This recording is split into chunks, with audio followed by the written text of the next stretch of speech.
Savs jūtu kamoliņš ir katram cilvēkam, ko šķietināt tik viņam nāksies, un centīsies tur visi iejaukties. Pat karš var nejauši no konfliktiņa sākties.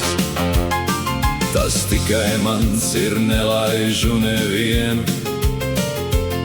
Es tuvumā šai barjerai, kas reizēm ir kā cieta siena, pat pašai viņu uzcēlušai personai.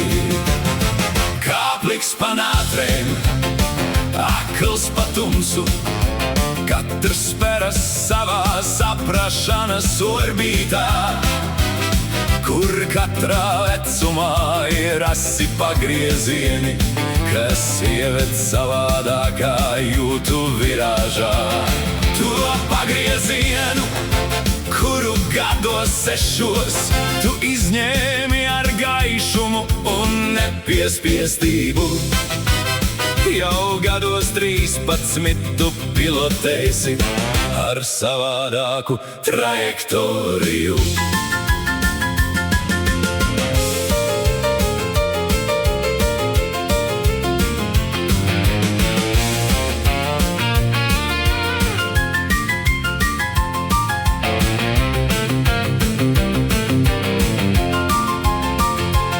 Bet gados 16 ir pasaule līdz ceļiem, un vēju vienā rokā notvert var.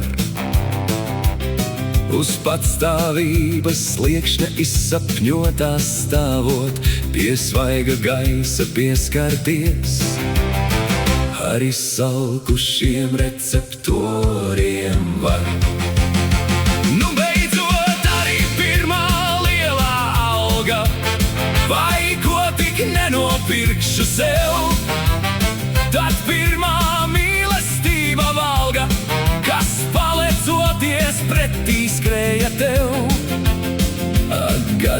Gadi, 40, tad cilvēks padalīties teic, ar savu lielo pieredzi, kas vairs nevienu nepārsteidz.